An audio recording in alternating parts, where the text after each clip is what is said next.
Минути за урбани вести, добро дојдовте. Најнапред да ја проследиме генералната најава со дел од насловите за денеска.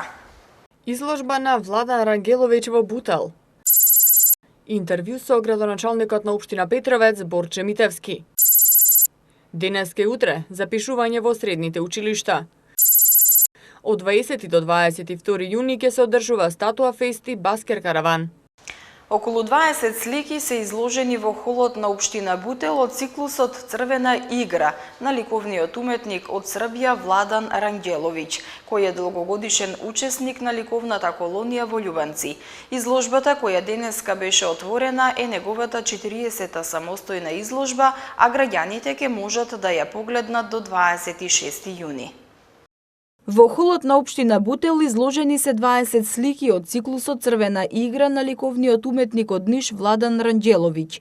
Изложбата денеска ја отвори градоначалникот Велимир Смилевски, а Владан Ранđelović е повеќе годишен учесник на ликовната колонија во Љубанци, со што со право може да се нарече доајен на колонијата. Општина Бутел е денеска домакин на една изложба која што сум сигурен дека граѓаните како на општина Бутел, така и на останатите општини ќе дојдат и ќе ја посетат.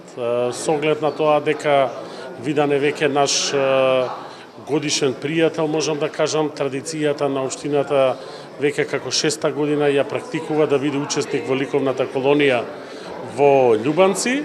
Се надам дека и во наредниот период ќе присуствува и неговите дела ќе бидат по просториите на општината. Владан Ранđelović досега има одржано над 35 самостојни изложби во Србија и Европа, а има учествувано и во над 150 групни изложби. Тој вели дека има учествувано повеќе пати на ликовната изложба во Љубанци и задоволен е од целата организација и местоположбата каде се одржува оваа ликовна колонија. Ово е моја негде 40-та самостојна изложба. Ова е мојата 40-та самостојна изложба, а циклусот на слики кој е изложен е циклус кој настана во последните 2 до 3 месеци, а насловот е Црвена игра. Црвена игра значи комбинација од пейсажи, плодови, дрво во преден план, значи од реален пейсаж кој преминува во некоја апстрактна форма. Што се однесува до природните пейсажи, местото каде се одржува колонијата е многу инспиративно. Фантастични предели, се гледа Шар планина, климата е одлична, а што се однесува до организацијата, ликовната колонија е добро организирана, од местото во училиштето каде се работи до сместувањето, навистина немам забелешки.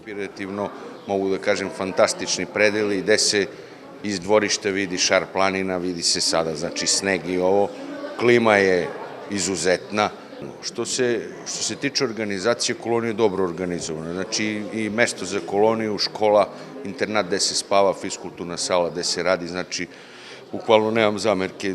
Инаку Владан Ранđelović, покрај тоа што е познат и афирмиран ликовен уметник во Република Србија, тој е и професор на Факултетот за ликовни уметности во Ниш, а неговата самостојна изложба во општина Бутел ќе биде отворена до 26 јуни. Во продолжение на урбаните вести следува интервју со градоначалникот на општина Петровец Борче Митевски. Градоначалникот Митевски во разговорот кажува за актуелностите во наредниот период во Петровец. Општина Петровец за наредниот период најавува дека ќе има работно лето. За тоа што се ќе се прави во општината ќе зборуваме со градоначалникот Борче Митевски. Ќе започнеме со тоа што прави општина Петровец за подобрување на инфраструктурата. Можеме да се пофалиме дека општина Петровец во ниту еден момент не застана, не прекина со инвестирање во патна инфраструктура, во водоводна мрежа, во канализациона мрежа.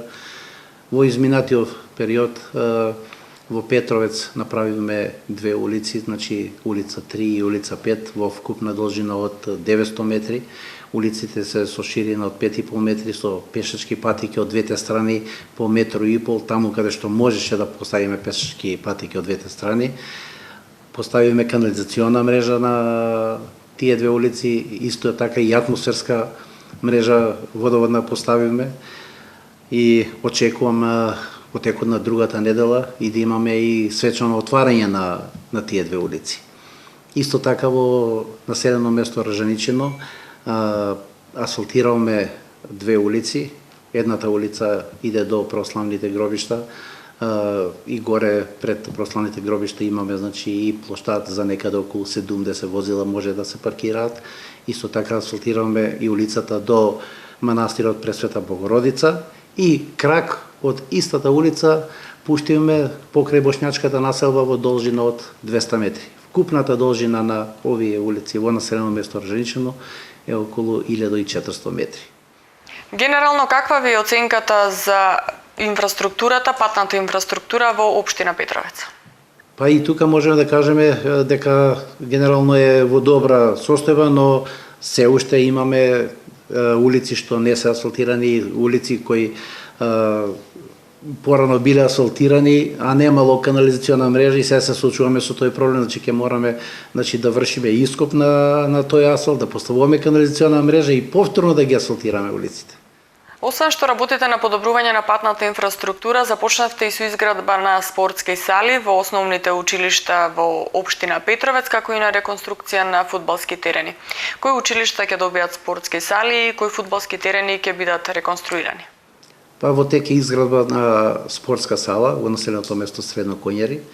Значи таму некаде околу 320 ученици ќе добијат спортска сала, значи после толку години учениците ќе има каде да си одржуваат часовите по физичко, без разлика дали се тие во летни денови, дали се во зимски услови. Сега тоа веќе ќе биде минато.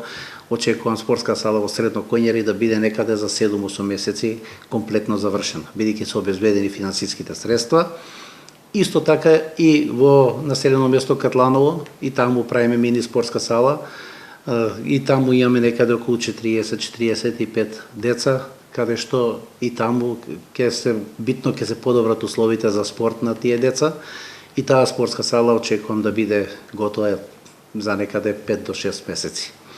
Во населеното место Средно Коњари правиме темелна реконструкција комплет на фудбалскиот стадион, значи го градуваме со бетонски фундаменти, ставаме постолја за улица за осветлување, значи со можност утре да се постават и рефлектори, ставаме нови стопчиња, нова мрежа, го посадуваме нова трева, таму ќе направиме и бушотини. По завршување на целата ова операција, таму ќе започнеме со изградба и на сооблекувална.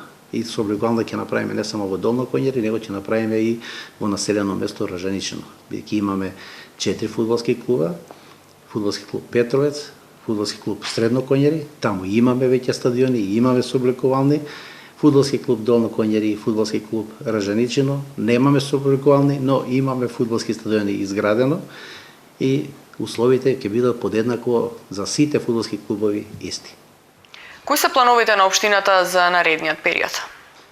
Може да кажеме дека ќе имаме работно лето, бидејќи заврши постапката за избор на фирма која ќе ги гради улиците со бетон плочки и исто така и фирма која ќе ги асфалтира улиците. Во наредниот период со бетон плочки ќе изградиме 2 улици во населено место Петровец во вкупна должина од 400 метри. Ќе асфалтираме една улица во населеното место Ојњаци во вкупна должина од 200 метри и ќе асфалтираме една улица во населеното место Градмаци во вкупна должина некаде околу 300 до 350 метри. Тоа е на самиот влез од селото. Значи таму влезо во селото е во многу лоша состојба улицата и ќе гледаме, иако таму е многу мал број на жители, но и тие жители сакаат да живеат, но и тие луѓе кои имаат викендици таму сакаат да отидат до своите викендици и тоа им го ветив. И еве сега тоа мое ветување од пред една година ќе стане реалност за неколку месеци. Од ИПАРД програмата добивте средства во висина од 19,5 милиони денари. Зашто ќе ги намените овие средства? Токму така, значи аплицираме во ИПАРД програмата и преку Агенцијата за поддршка на земјоделието и руралниот развој потпишуваме договор каде што треба да го реализираме тој договор. Тоа е значи средства добиено во висина од, како што кажавте, 19,5 милиони денари за атмосферска канализациона мрежа за улиците 18, 20 и крак од улица 1 во населено место Петровец.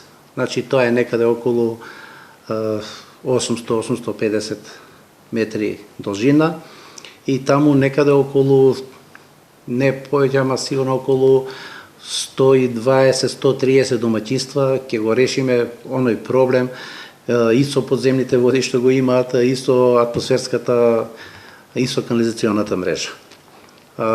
Очекувам сега на првата седница, таква е постапката, значи да помине на седница на Совет решението што го подпишаме со Агенцијата за поддршка на земјоделието и руралниот развој. После тоа распишуваме тендер за фирма која ќе ги работи градежните работи.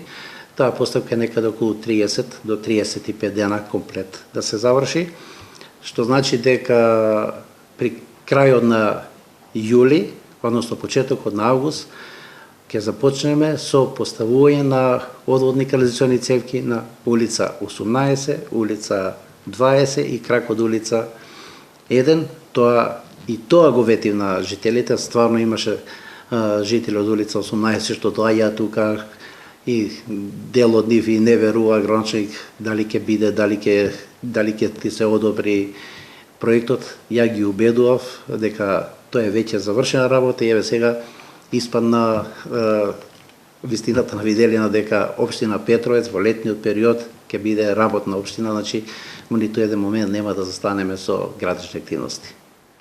Ние ви посакуваме успех во работата и ви благодарам што одвоивте време, што не примевте тука за да им ги пренесеме овие информации на нашите гледачи.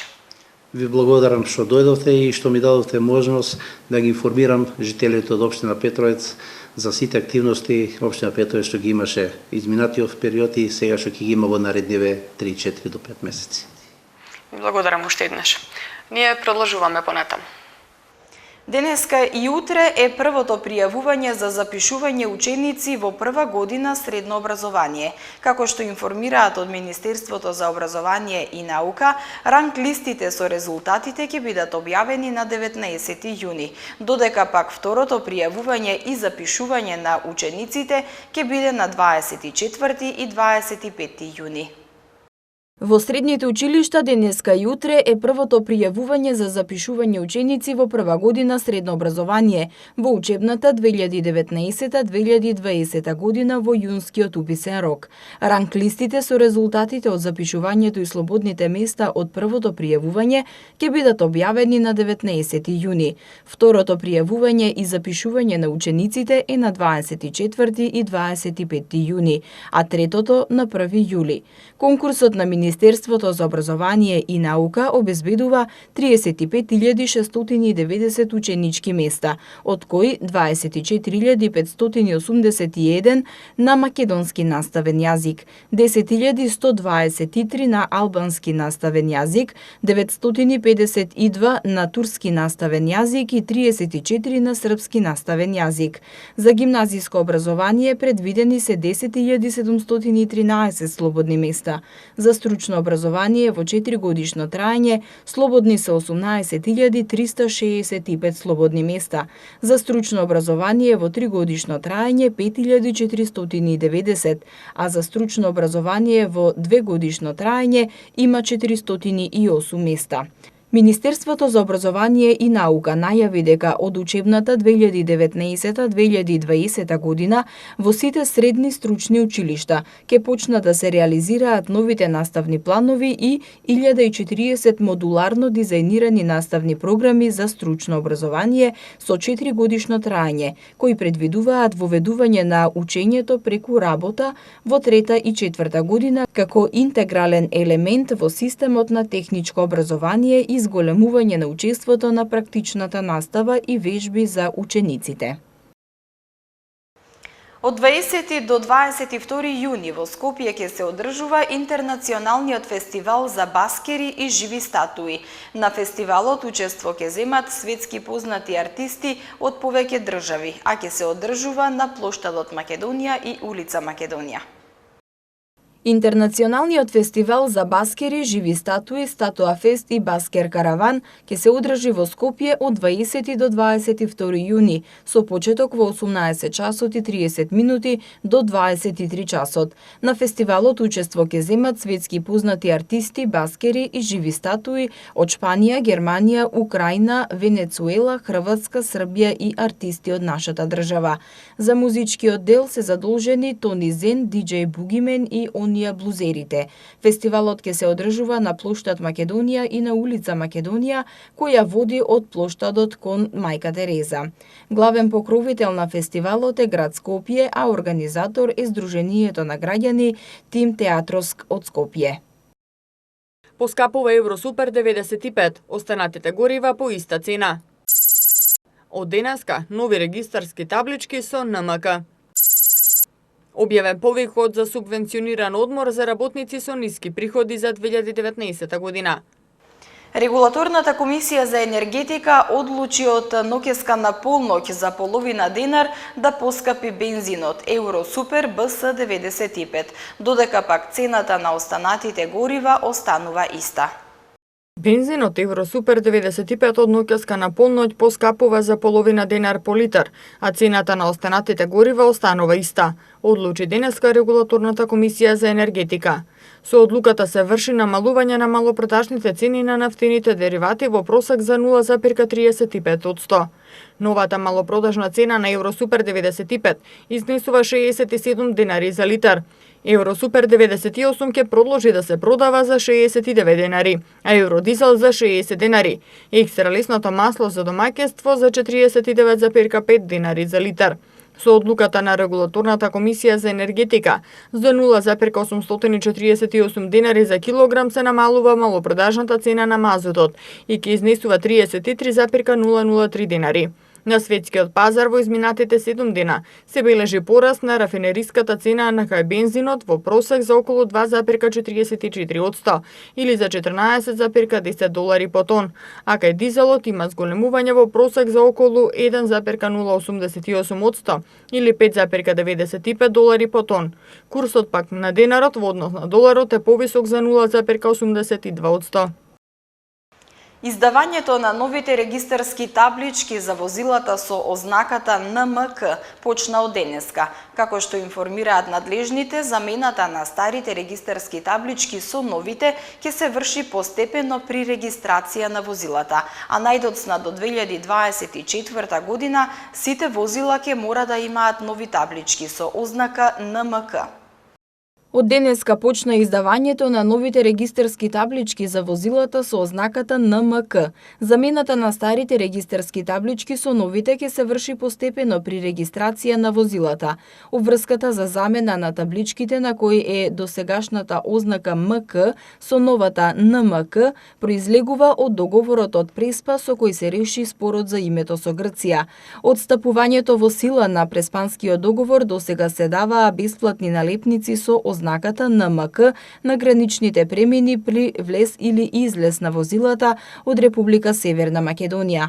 Покрај автомобилите, таблички со НМК ќе имаат и автобусите, камионите, мотоциклите, тракторите, иако некои од овие возила никогаш не излегуваат од земјата. Според правилникот за форма и изглед на сообраќајните регистрации, сите возила ќе мора да имаат регистарски таблички со ознаката НМК, најдоцна до февруари 2024 година.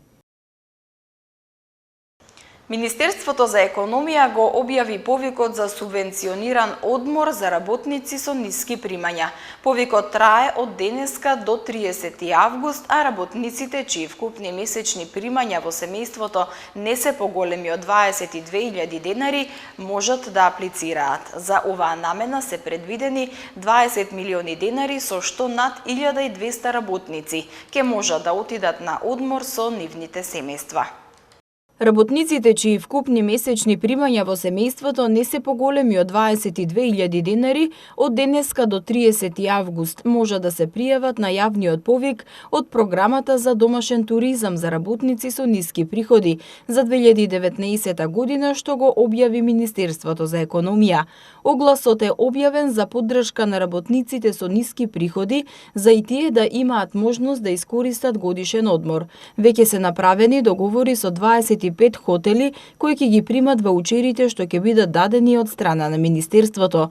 За таа намена се предвидени 20 милиони денари, со што над 1200 работници со ниски примања ќе можат да отидат на одмор со нивните семејства. Листата на хотелите во Оструга, Охрид, Попова шапка, Берово, Доиран и Преспа, со кои се склучени договори, може да се најдат на веб страницата на Министерството за економија заедно со условите кои се потребни за аплицирање на јавниот повик. Од 2017 година, кога почна да се спроведува оваа мерка, се покажало дека има голем интерес од страна на граѓаните и веќе се поддржани над 2200 домаќинства кои ги искористија ваучерите. Во продолжение, колешката Марија ќе ве информира за сервисните случувања во Скопје. Повторно надвор од студиото на Урбаните вести ве информираме за дневните случувања, актуелните настани и сервисните информации од Скопје. Ке започнеме со тоа дека Општина Чаир продолжува со акцијата за отстранување на нелегалните тераси во Старата чаршија. Градоначалникот на Општина Чаир Висер Ганиу во рамки на акцијата за отстранување на терасите поставени без дозвола во Старата Скопска чаршија се заблагодарил на сите бизнисмени кои го испочитувале законот и сами ги отстраниле терасите за кои не поседувале дозвола. Од општината посочуваат дека на нив нема да им бидат изречени предвидените законски казни. Иницираната акција од страна на Општина Чаир ќе продолжи да се реализира и градоначалникот Ганиу им гарантира на граѓаните дека никој нема да биде поштеден и над законот. Рокот за реакција од страна на самите собственици е 5 работни дена. По овој рок, инспекторите и полициските службеници ќе ги отстранат незаконски поставените тераси и за нив ќе бидат изречени соодветни казни, наведуваат од општината. И Општина Центар ги отстранува нелегално поставените тераси на угостителските објекти. По извршениот инспекцијски надзор на угостителски објекти во Општина Центар, со кој се утврдува легалноста на поставената урбана опрема надвор од деловен објект, започна со отстранување на нелегалните тераси на повеќе од 20 објекти, а во процедура се и други извршни решенија по кои општината ќе постапува во наредниот период. Ке се отстрануваат објектите кај кои е утврдено дека и покрај немање одобрение за поставување урбана опрема од град Скопје, тие ја поставиле опремата и направиле тераси со што бесправно узурпирале јавен простор. Согласно процедурата, инспекцијските служби на Општина Центар по извршениот увид му издаваат на инвеститорот решение за отстранување, на што предходи определен законски рок и можност инвеститорот сам да постапи по решението.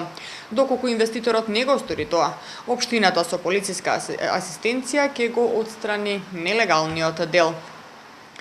Исто така во Општина Центар од денеска е ставен на јавна презентација и јавна анкета деталниот урбанистички план за градска четврт ЦС08 локалитет Судска палата 1 и повторна јавна анкета и јавна презентација за детален урбанистички план ЦС06 локалитет Судска палата 2. Нацрт плановите за двата ДУП-а ќе бидат изложени во просториите на јавното предпријатие Паркинзи на Општина Центар, а граѓаните ќе може да ги видат секој работен ден од 8 до 16 часот, почнувајќи од денеска до 28 јуни. Нацрт плановите може да се видат и на веб страницата на Општина Центар, centar.gov.mk. Јавните презентации по двата нацрт плана ќе се одржат на 19 јуни во Општина Центар со почеток од 13 часот и 13:30 часот. Основниот кривичен суд Скопје соопшти дека сите граѓани родени на територија на градот Скопје кои ќе аплицираат на огласот на Министерството за внатрешни работи за 600 полицајци треба навреме да поднесат барање и да обезбедат потврда дека не им е изречена забрана за вршење професија, дејност или должност која е неопходна за аплицирање на огласот. Од Основниот кривичен суд наведуваат дека за добивање на наведената потврда потребно е секој граѓанин или друго лице со негово полномоштво, заверено на нотар или адвокатско полномоштво, да поднесе барање на шалтерот за потврди уверение што се наоѓа во старата зграда на судот, заедно со лична карта на граѓанинот или патна исправа и копија од истата, и да се уплата 320 денари буџетска такса со картичка на посттерминал или уплатница. Шалтерот работи секој ден од 8 до 14:30 часот со пауза од 11 до 11:30, а потврдата се издава за 3 работни дена од денот на поднесување барање. Социјална заштита лани користеле вкупно 15.962 малолетни и 47.054 полнолетни корисници. Според податоците на Државниот завод за статистика, од вкупните права на социјална заштита кај малолетните корисници, неголемо учество имаат услугите на социјална работа, кои изнесуваат 52,4%. Додека од вкупните права на социјална заштита кај полнолетните корисници, неголемо учество имаат услугите за социјална заштита кои изнесуваат 83,8%. Во 2018 година 23.562 носителя на домаќинства се корисници на социјална парична помош. Утре, од 10 часот до 10:30, компаниите на индустриската зона Визбегово организираат протест во знак на револт поради предолгиот период на реконструкција на мостот на Јадранска магистрала. Оттаму наведуваат дека ваквиот зафат ја блокира целата зона, го отежнува целото движење и го уназадува комплетното работење. Реконструкцијата на мостот се врши на потегот од Словенечка во правец Скопје до раскрсницата Момин поток, каде ќе се одржи протестот. Што се однесува до временската прогноза, до четврток ќе продолжи период на нестабилно време, соопшти управата за хидрометеоролошки работи. Во попладневните и вечерните часови ќе има и пороен дожд, засилен ветер и грмежи. Локално процесите ќе бидат поинтензивни во форма на невреме, со обилен дожд, силен ветер и појава на град. И последната информација за денеска е за тоа каде се утре ќе нема струја. Делови од Ѓорче Петров, Карпош и аеродром утре ќе бидат без струја поради технички зафат во дистрибутивната електромрежа. Како што информираат од регионалниот центар за управување со кризи, во период од 12 до 15 часот без струја ќе останат корисниците од улицата Исаја Маџовски, број 43, 45 и 47 во општина Ѓорче Петров. Од 12 до 15 часот корисниците од дел од улицата Варшавска во општина Карпош и од 9 до 15 часот корисниците од улицата Тодор Чангов под улиците со мали броеви од 1 до 30 во општина Аеродром. Метеоролозите најавуваат дека до четврток продолжува периодот на нестабилно време. Во попладневните и вечерните часови ќе има пороен дожд, засилен ветер и грмежи. Локално процесите ќе бидат поинтензивни во форма на невреме со обилен дожд, силен ветер и појава на град. Денеска температурата достигна до 30 степен, а утре до 29 степени. Среда од 17 до 31 степен, четврток и петок од 18 до 31 степен. Почитувани гледачи, со временската прогноза го завршуваме ова издание на Урбаните вести. Ви благодарам што бевте со нас. Повеќе наслови можете да прочитате на нашата веб страна mtm.mk и на социјалните мрежи Facebook и Twitter. Довидување.